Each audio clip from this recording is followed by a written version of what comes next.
Hi, Ganesh. Welcome to Three Questions. Super delighted to have you here. And I would say even more delighted to have you as part of the Supply Chain Labs Spring Cohort 2022. Welcome.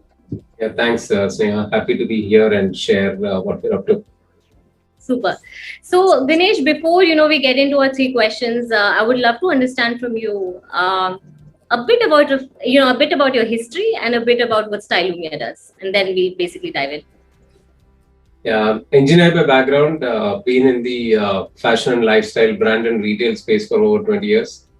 Worked with leading brands and retailers like DF Corporation, Tommy Hilfiger, Right. Reliance Retail, Walmart, and the last stint was heading the entire operations of Myntra. Right. I joined them in $20 million run rate and exited them over $1 billion. Wow.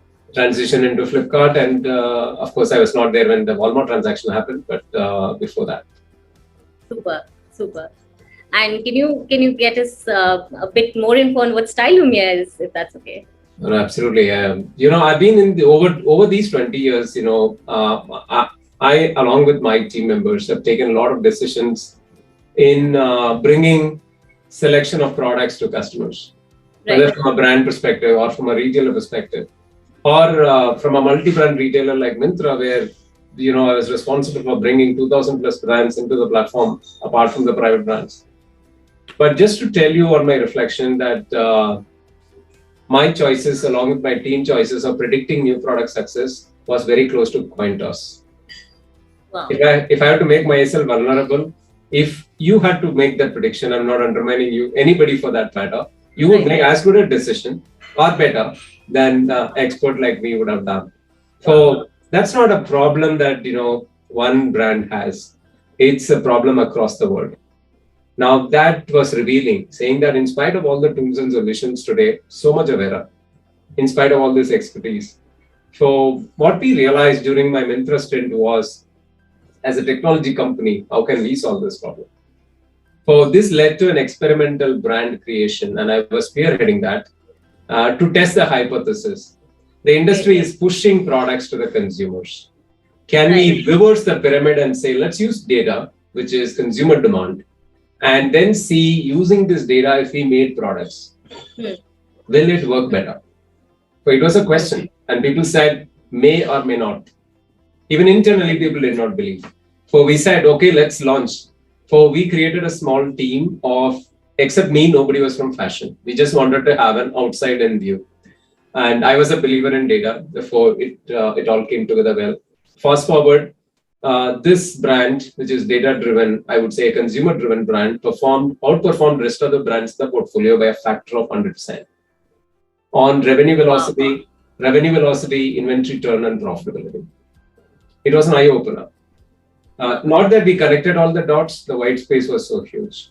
So that led me to believe that, this is not a problem for a brand or a retailer, this is a global problem.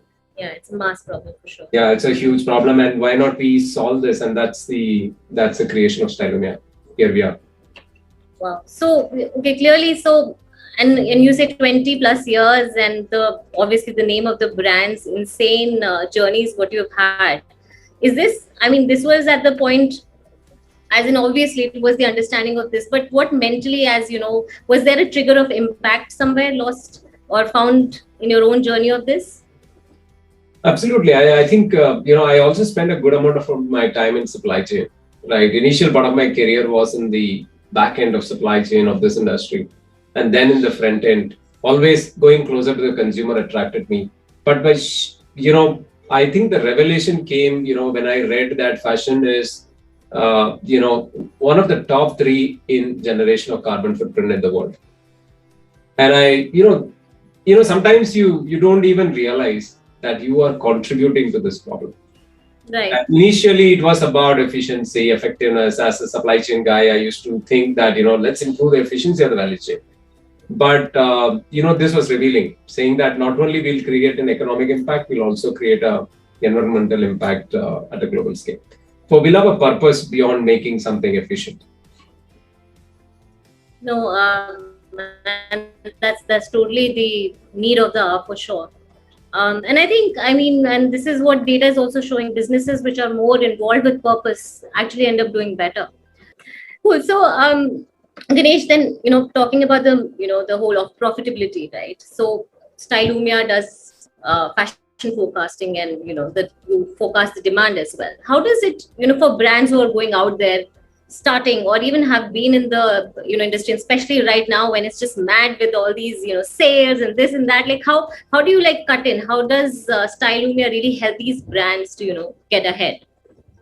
Yeah, let me just share with you something fundamental in this business is fashion brands and retailers, they don't make money not because of what sells, because of what doesn't sell. Wow. What doesn't sell actually eats all your money. What sells well is off the shelf. You make the full profit. Right. So that creates a positive bank account.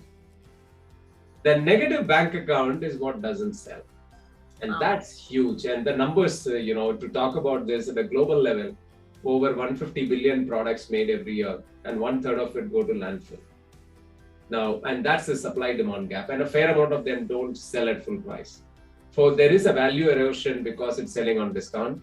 And even after discount, many products don't sell well, which finally end up in landfill. Right. For now, the question is, how do you minimize this supply demand gap? Like the experiment I talked about, and how do we solve that problem? We solve that problem by, we call it avoid wastage. Okay. Not create wastage and recycle. So we come one step, let's eliminate wastage. So the way to eliminate wastage is listen to the consumer. Now, how do you listen to the consumer on a dynamic basis? Right. Therefore, what we are doing is we're collecting data at internet scale of what consumers are actually buying. Right. And that's not a private, that's not a public data. Right. So we had to build an algorithm which will track all of this data on a daily basis, come out with geography level, category level insights. Which is to say, if somebody wants to look at what are the top trending women's dresses in price point X to Y in India, or Europe, or Spain, or UK, US for that matter, it's all available in the platform in few clicks. So you can travel the world, understand consumer demand very quickly. Now, what that leaves the decision makers in product development, which is our core users of our product, whether they are designers, buyers, or merchandisers, to help them two things. One, pick ideas which have high probability of winning. Second, they can validate their ideas. Because we are mapping from luxury to value, there is always enough amount of future signals embedded in the current. And we also map the time series trend of all of this so that, we also spot what's the next big thing. The impact of all this is we track our customers, how do they apply this in their products, and we track end to end. People are able to improve full price sell through by up to 20%. Now, what that matters is 20% of your products don't get discounted. Otherwise, at 50%. Therefore, you generate a bottom line benefit of absolute 10%. And the industry's EBITDA globally is around 8 to 10%. Right. Which means you are almost doubling your profitability. So that's the amount of impact that we are creating, and of course we're not even touched the tip. Huge possibility ahead. Fascinating, totally.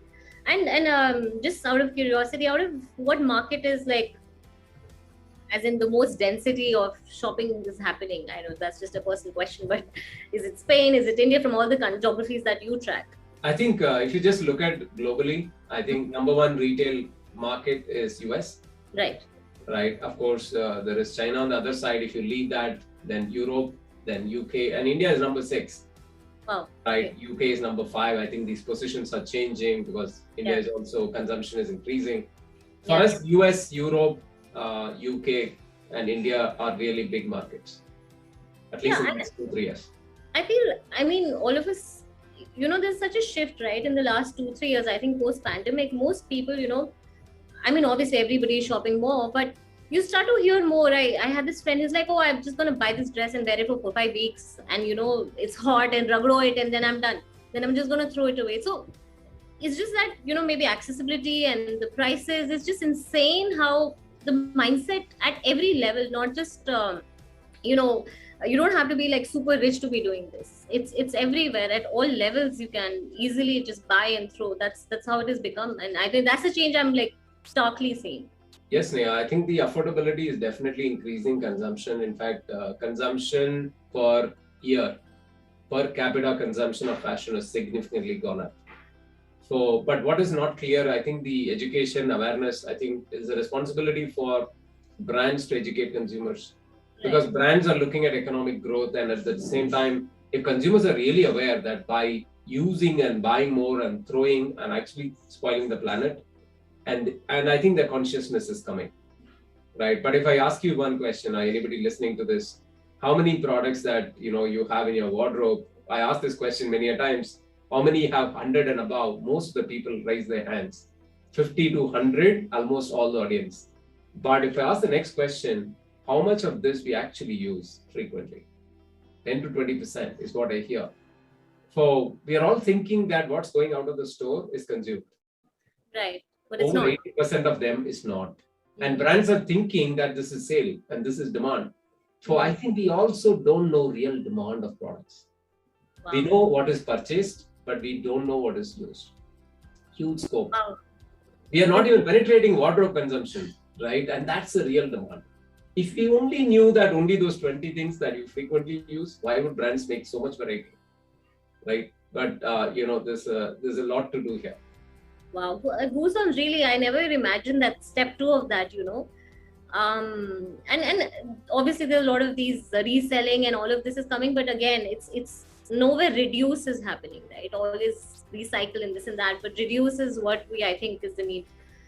And that really takes me to the last question, right? Like you just now said, 150 billion garments a year, one third goes down the landfill. How do you, and we've seen all these videos of chili, right? Like huge and tags and shocking, right? Or these mass Gucci bags. It's nerve-wracking. How do you think, with Stylumia, how do you fit in the story of really, achieving Yeah. that goal? No, absolutely. I think we are one of those people enabling this, in my view, that many companies together should, because the problem is huge and humongous, right? We play one role, right? Which is to say, how do we forecast better? How do we plan better? How do we see true demand better? So we go closer and closer to consumer. In fact, we are creating what we call as a movement of C to B business model, consumer to business, not business to consumer. And that's when we bring both together. Right. How do we bring consumer at the center of everything? So far we have eliminated waste of around 120 million garments, and it is growing. And that's equivalent of planting over 5 million trees. Wow. And at global scale, it's huge, billions to be done, right? Therefore, it's a long way to go, right? And I think the only way is for us to ensure that the solutions are simple, easy to adopt, which makes the decision makers, adopt these solutions. Because also this industry is also has a lot of legacy. How do we ensure that we see a lot of awareness in the Western markets, right, where sustainability is a core theme. It's not just greenwashing. People are really wanting to do things, and we see that mental shift happening. And quickly. No, I'm sure. I think there's this business of fashion, I guess. So just I follow the account on Instagram, and I saw a very interesting post on returns. How your returns will be. Zara is somehow testing paid returns, and they say even a ship like that can actually save a lot, because obviously companies end up spending the whole reverse logistics and everything, but just that freedom, because returning outfits in India, for example, it's a new thing. We never did it. It's something that just came in the last years, but it just really like made people to just shop like insane and be like, it doesn't fit, I'll return it, whatever. But even a small action, if it might be just paid, I don't know. So that's the general shift that definitely have started to pop up, and let's see, it's so exciting to know that what can be done, and obviously rooting for Stylumia to be No, absolutely.